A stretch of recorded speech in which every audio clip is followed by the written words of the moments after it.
آج لوگوں کی ایک بڑی تعداد اس دروازے کے پاس سے گزر جاتی ہے اور انہیں علم بھی نہیں ہوتا کہ یہ دروازہ لاہور کی تاریخ میں کتنے بڑے بڑے واقعات کا گواہ ہے اور کون سی بڑی بڑی شخصیات اس دروازے میں سے گزر چکی ہیں اور کون کون سے امن اور جنگ کے مناظر یہ دروازہ دیکھ چکا ہے۔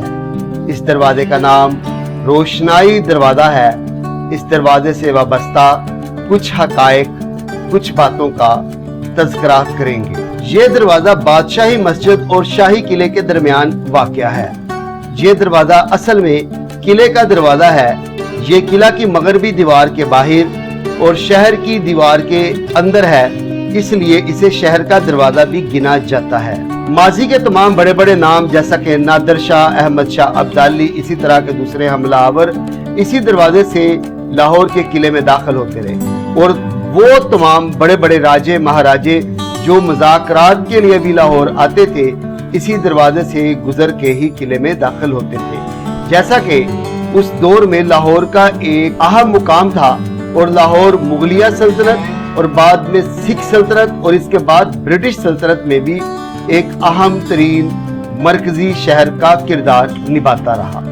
تاریخ کے بڑے بڑے واقعات اور بڑے بڑے مذاکرات لاہور قلعے میں واقع ہوئے، اور جو راجے مہاراجے لاہور قلعے میں آیا کرتے تھے وہ اپنے قافلوں کے ساتھ اسی دروازے سے لاہور کے قلعے میں داخل ہوا کرتے تھے، اور اس کے ساتھ ساتھ فاتحین بھی اسی دروازے کو قلعے میں داخل ہونے کے لیے استعمال کرتے رہے۔ وہ اپنے ہاتھیوں پہ سوار ہو کے اپنے قافلوں کے ساتھ یہاں سے گزرتے رہے۔ روایت ہے کہ چراغ اس دروازے میں روشن کیے جاتے تھے اور یہاں سے قلعے میں لے جائے جاتے تھے تاکہ قلعے کو روشن کیا جائے۔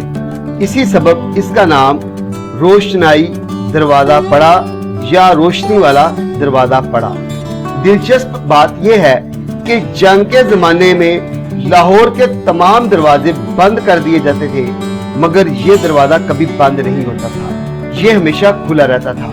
مگر آج یہ بند پڑا ہے اور لاہور کے تمام دروازے کھلے ہوئے ہیں۔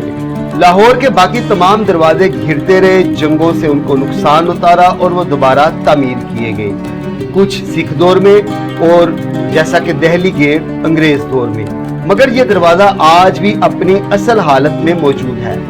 ایک اور بات، لاہور کے تمام دروازے اسی ڈیزائن پہ تعمیر کیے گئے تھے، ان کا ڈیزائن سب کا سیم تھا، یعنی کہ اس دروازے کو دیکھ کر ہم لاہور کے تمام دروازوں کے ماضی کے جو نقوش ہے، ان کا جو ڈیزائن ہے، اس دروازے کو دیکھ کے تصور کر سکتے ہیں۔ اس دروازے کے ساتھ ماضی کے کچھ اہم واقعات بھی جڑے ہوئے ہیں۔ مثلاً سکھ روایات کے مطابق سکھ مذہب کے 5ویں گرو ارجن دیو کو کافی سزائیں دی گئیں اور ان کی خواہش تھی کہ ان کو راوی میں اشنان کرنے کی اجازت دی جائے۔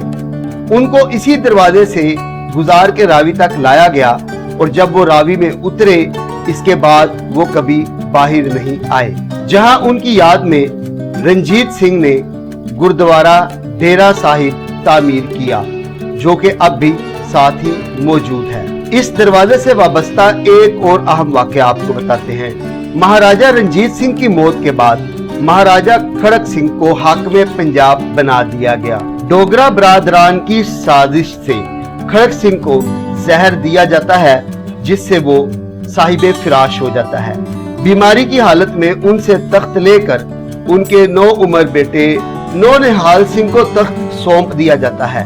5 نومبر 1840 کو کھڑک سنگھ کی مرگ کے موقع پہ جب نونہال سنگھ اپنے والد کی چتا راوی کے کنارے جلا کے واپس قلعے کی طرف آ رہا ہوتا ہے، اسی دروازے میں سے گزرتے ہوئے ایک حادثہ ہوتا ہے۔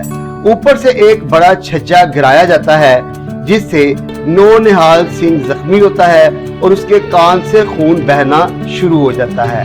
الیگزینڈر گارڈنر، جو کہ سکھ فوج میں کرنل کے عہدے پہ تھا، اس کے مطابق وہ نونہال سے چند قدم پیچھے ہی چلتا ہوا آ رہا تھا۔ نونہال کے اوپر جب چھجا گرا تو وہ اس قابل تھا کہ خود چل کے جا سکے،